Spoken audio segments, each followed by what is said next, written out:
J'ai le plaisir à présent d'accueillir Diana Bensour, cofondatrice et CEO de la start-up Nanocinex. Nanocinex est une medtech réponse à la résistance des bactéries aux antibiotiques et qui est un exemple de transfert de technologie des laboratoires du Technion à la start-up. Donc je vais tout de suite vous laisser visionner la présentation de Diane et nous l'aurons ensuite en direct pour répondre à nos questions.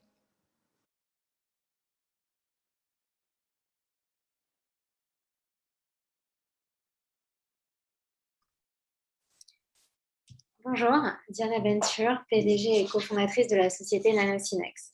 Donc, nous développons un test novateur de diagnostic rapide qui permet de déterminer la susceptibilité antimicrobienne. C'est un antibiogramme qui est issu d'un accord de transfert de technologie du laboratoire de la professeure Shulamit Levenberg, ex-doyenne de la faculté d'ingénierie biomédicale du Technion.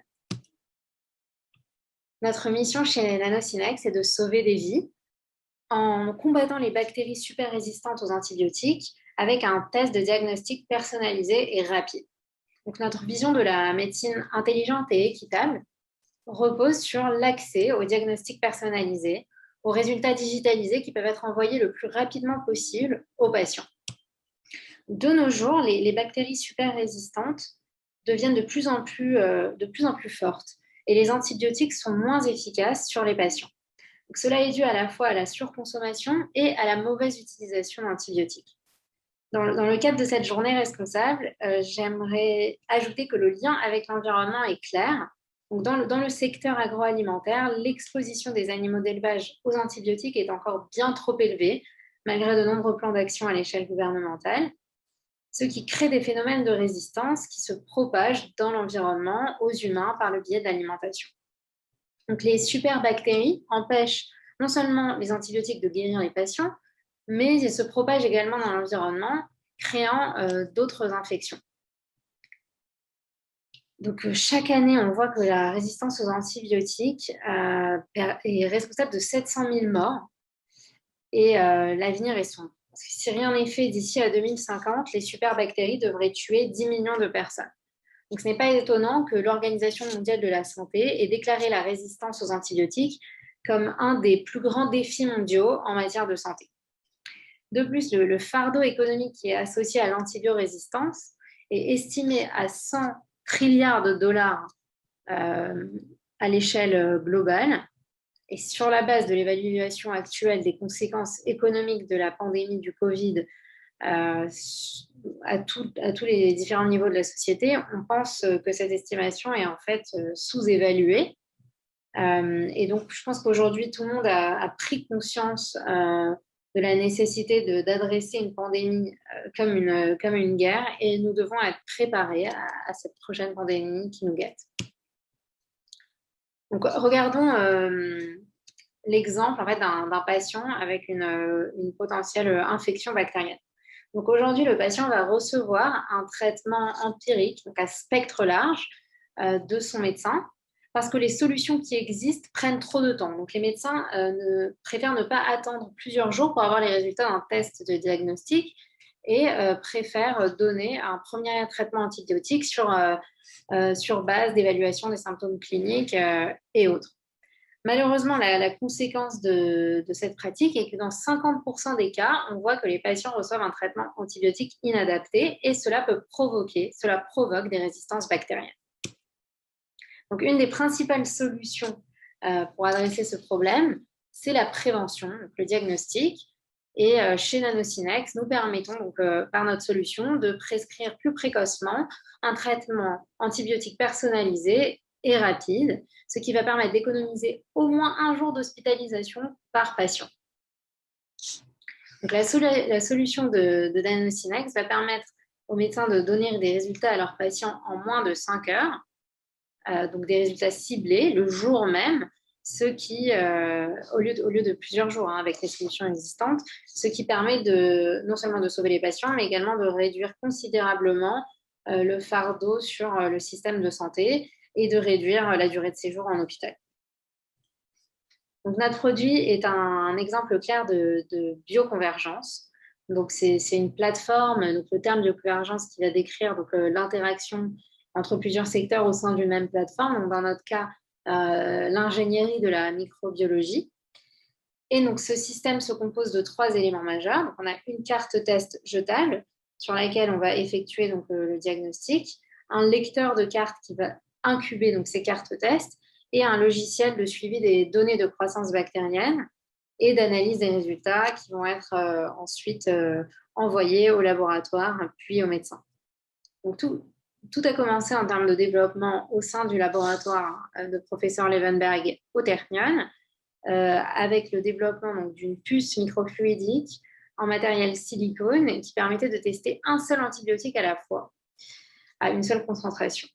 Donc, au cours des dernières années de recherche et développement de la société, nous avons permis de considérablement mitiger le risque de commercialisation de notre produit avec 2 challenges majeurs qui ont été résolus. Donc, le premier étant la capacité à faire du multiplexing, donc tester un panel de plusieurs antibiotiques à plusieurs concentrations à la fois, et la capacité à faire de la production en série de masse à faible coût. Donc aujourd'hui, on est passé à des matériaux plastiques et on a un partenariat de moulage par injection à l'étranger.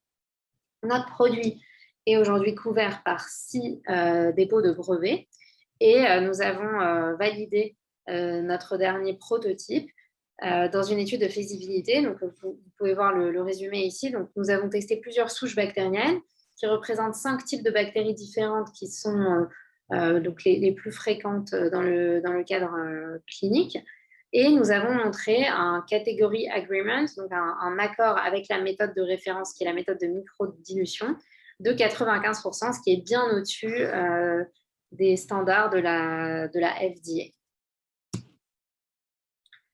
Donc, quelques mots sur le principe d'action de notre technologie. Donc, on a une approche purement phénotypique, ce qui signifie qu'on va vraiment regarder l'évolution bactérienne au sein de son environnement.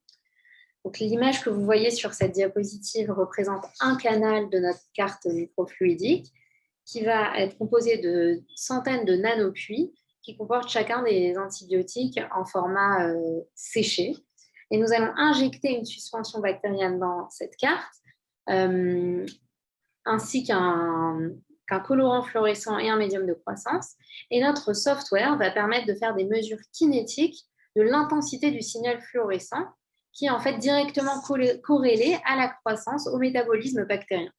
Donc, nous allons récupérer des courbes de croissance bactérienne qui vont donc nous permettre de mesurer la concentration minimale inhibitrice, donc la concentration d'antibiotiques nécessaire à l'inhibition de la croissance bactérienne, et de faire des déterminations SIR, donc de déterminer si la bactérie est sensible, intermédiaire ou résistante à l'antibiotique donné.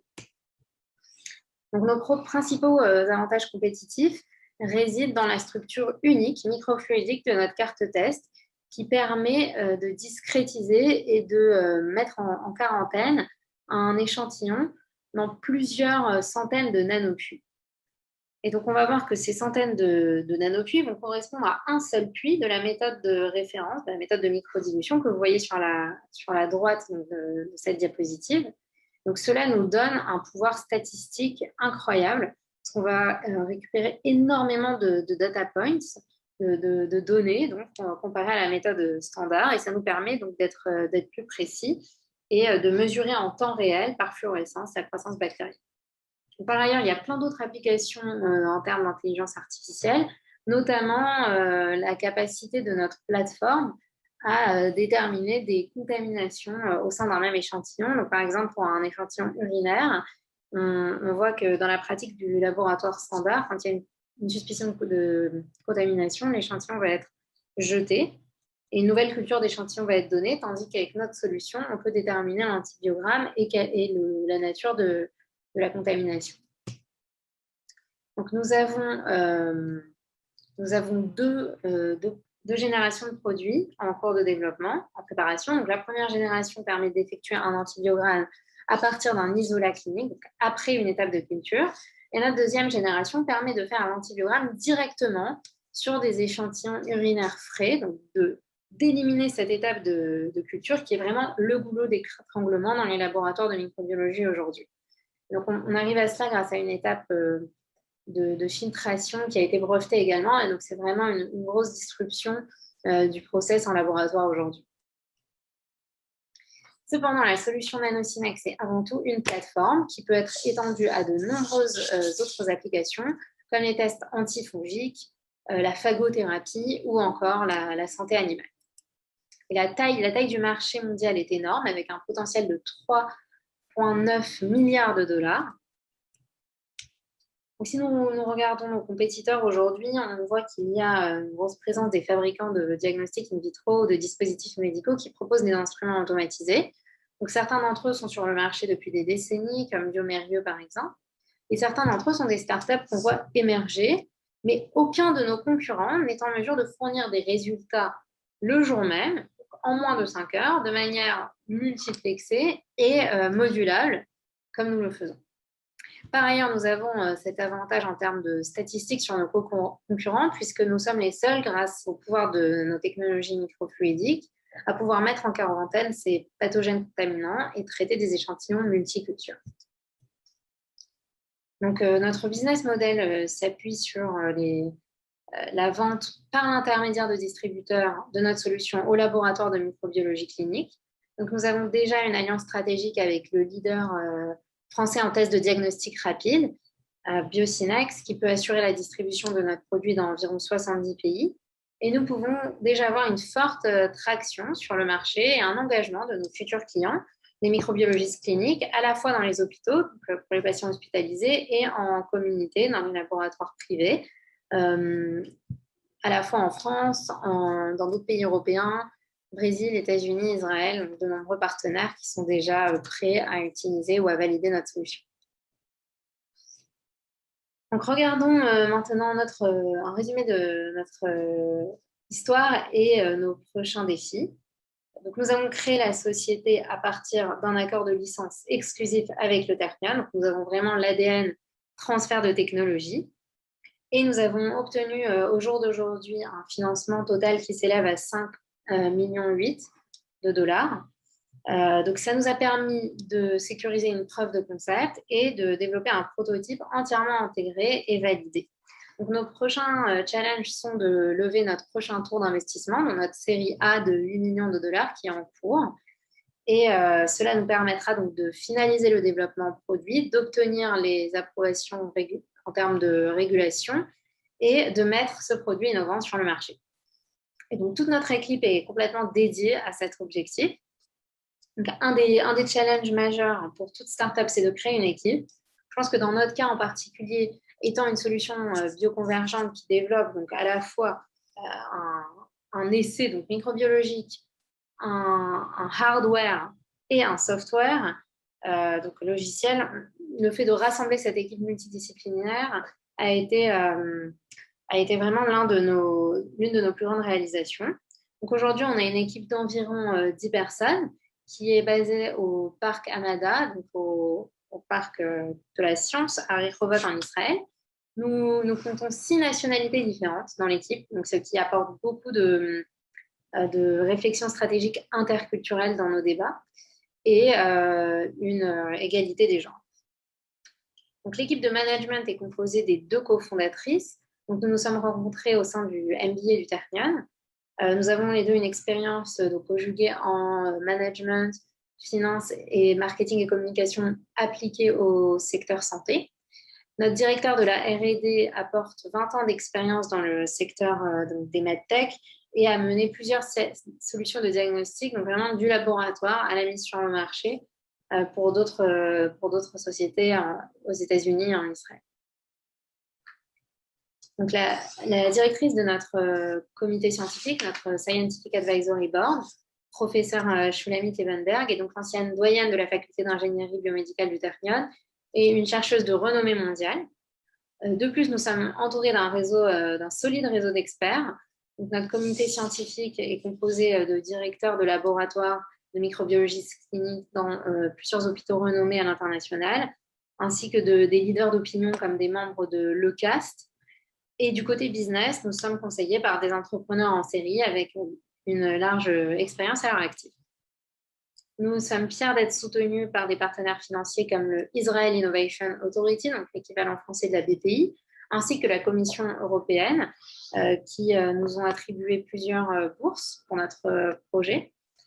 Nous faisons partie également de réseaux internationaux contre la résistance aux antimicrobiens et nous avons été finalistes de nombreux programmes d'accélérateurs ou de compétitions MedTech à l'international.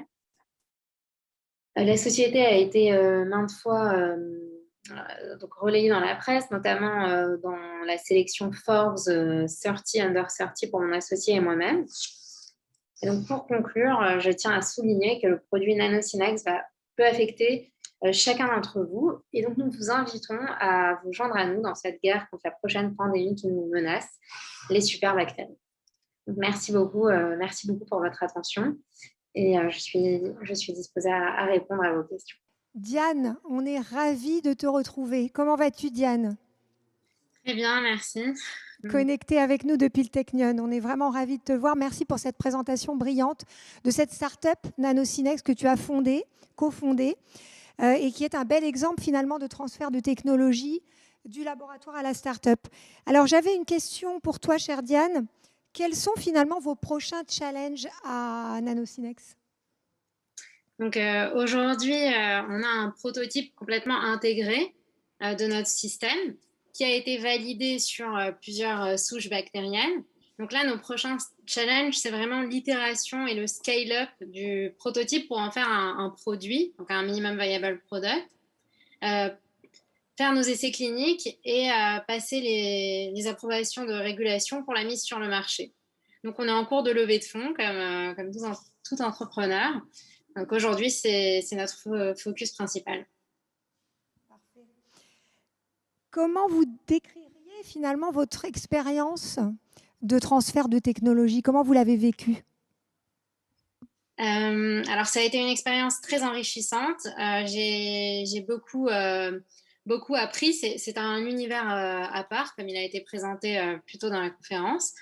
Le Technion est vraiment un écosystème très dynamique en termes de transfert de technologie. On a été accompagnés, mais il y a vraiment une démarche proactive qui doit être faite au départ, d'identification des technologies à fort potentiel, du niveau de maturité de la technologie pour pouvoir la développer et en faire un produit. Donc il y a vraiment un challenge au départ de scouting et d'identification des défis pour prendre une technologie et la faire passer du laboratoire au marché. Parfait, merci beaucoup Diane. À très bientôt, j'espère. Merci. Au revoir.